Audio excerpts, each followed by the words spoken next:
Today, I'm bringing back some of the very first techniques that I learned in card making and giving them a fresh twist. I'll be showing you how to add texture with ripped edges, blend soft colors with inks, and create bold looks with direct to paper method.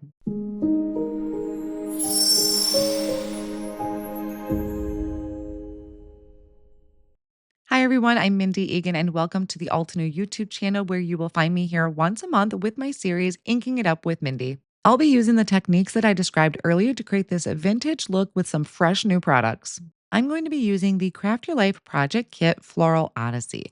It starts with a large stamp set with the floral images and sentiments, coordinating die for those florals and sentiments.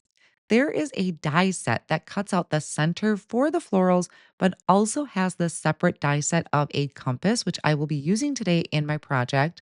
And then there is the stencil. There is part of the stencil belongs to the flowers, and then the other part of the stencil belongs to creating this landscape scene and a coordinating embossing folder. The packaging, of course, gives you the idea and instructions to follow on how to use the stencil. The stencils I'll be using is 3, 4, and 5, which may not look like much at first, but once you layer these together, create this great aerial view like if you were flying in a plane. But I'm going to put a different twist on this. I have my 9 by 12 sticky mat laid out on my work surface, and I placed down a piece of Misty Moore cardstock that measures 6 by 6. I'm going to take the first layer of this stencil, which is actually stencil 3.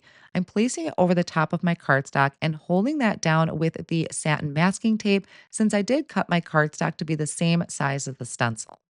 Now, part of the adjusting that I want to do to this is I don't want the houses to be in there. So I did look at the guide. I also kind of did a rough draft of it on its own, just to kind of see where the houses were going to lay out and what part of the stencil the houses belong to. And then I masked those areas off with some post-it tape. The first ink I'm going to come in with is Misty Moore. So it's going to be a very tone on tone look. I'm using a large blending brush to cover all of those areas. Now, once I have that first layer laid down, I'm going to lift up the stencil. So again, it doesn't look like much at first, but once we put all of these together, it's going to look amazing. Now we have our next layer of the stencil. I'm always making sure that they are right side up in the same direction so that they layer together nicely. I'm placing that over the cardstock again, holding that down with the satin masking tape. Now, once again, I'm going to bring in some post-it tape and I'm going to really cover up those areas. You're going to start seeing where this is where the houses would start to come together. And I want to cover those up. What I'm really envisioning for this is a treasure map. And maybe that's something you wouldn't have seen at first, but just the way that you were looking down over the top of the landscape really kind of screamed treasure map to me. And I didn't want the houses to be there. I just really loved the landscape of it. Now, for this layer, I'm going to use a mini blending brush, and this is Marshland ink.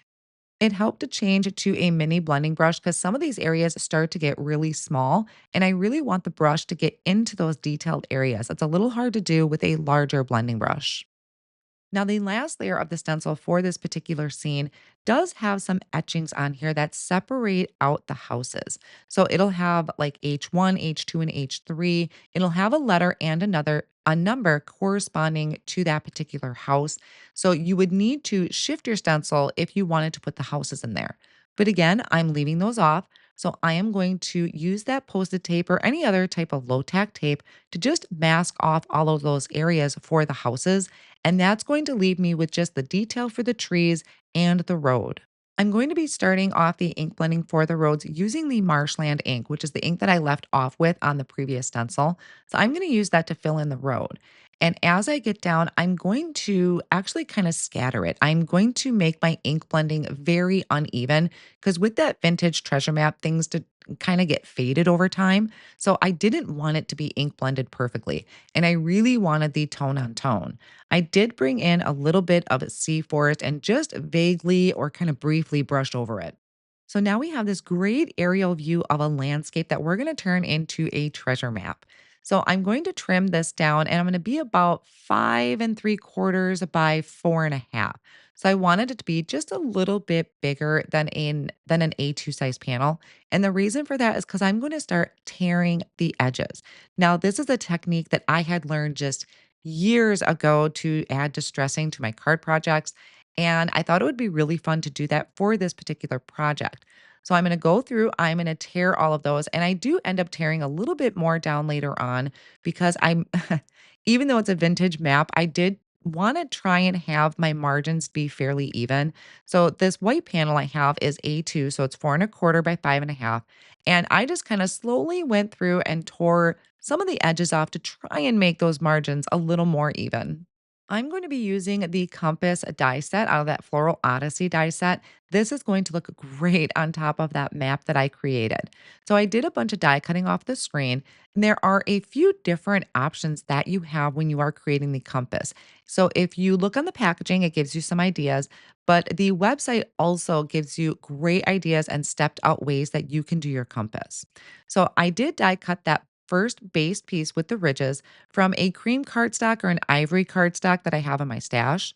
The second piece is Misty Morning. That is the lightest blue. The kind of rim or that outer circle edge that I have is out of Nimbus. I also have that spiral piece off on the right that is from Misty Morning. And then I just kind of went through and mixed in Cloudy Sky and also I think it was Dark Night. Now I can start layering my pieces together. And when I did this, my original one, I kind of played with different color combinations. For instance, this outer ring, if I wanted that a dark color or a light color, it's really up to you. If you have some brushed cardstock, brushed foiled cardstock in your stash, that would be really fun to add to some of these elements. There are decorative elements that you can add, like I'm doing here. I'm just doing some liquid glue with the help of my reverse tweezers to add some of those embellishments to it or decorative pieces to it.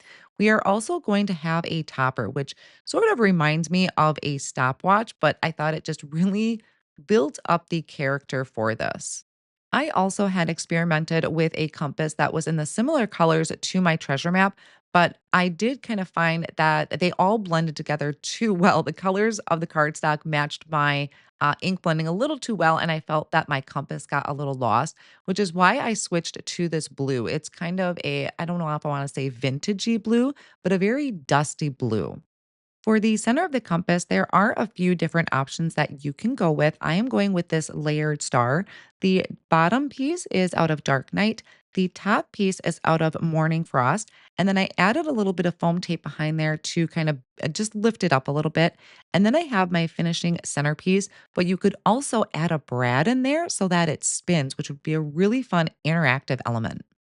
Now I have a sentiment that I picked off of the Floral Odyssey stamp set. I have a strip of white cardstock that I placed down into my stamp wheel. I picked up the sentiment with my top plate, and then I'm going to ink this up with the obsidian ink. When I flip the plate over and stamp it down, I do want to apply gentle pressure because these are kind of delicate and small letters. And if I push too hard, then I would risk distorting them. So I do press gently, and then I can line up the coordinating die, hold it down with the satin masking tape, and die cut that out. I also die cut out two plain pieces of cardstock using that coordinating die, and I layered them together for some stacked dimension. Now, as I was getting ready to put my card together, I decided I wanted to add a little bit more distressing. So I reached back into some of those fun favorite techniques and I started with ink blending the edges. So that's going to help kind of color up those rough edges that I created. I started with marshland and then added just a little bit of sea forest to the very edge. Now, another technique that I have not done in a long time is taking my ink pad directly to the cardstock and just brushing it across those edges to give it even more of a distressed look. All of those techniques together really pull in that vintage treasure map vibe.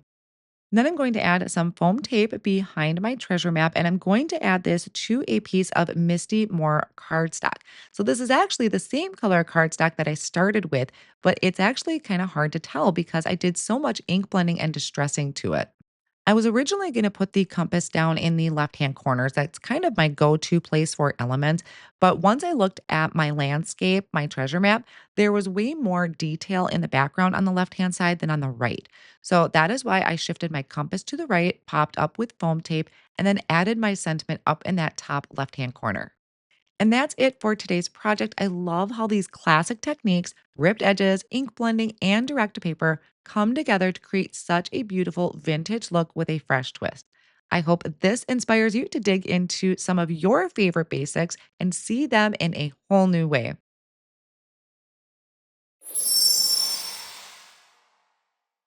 Hello there. Did that video just spark your creativity? And do you want more project ideas and inspiration videos too?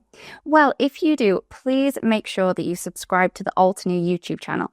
Also, make sure that you do click that notification bell so you don't miss a video. Thanks so much for watching. Bye bye.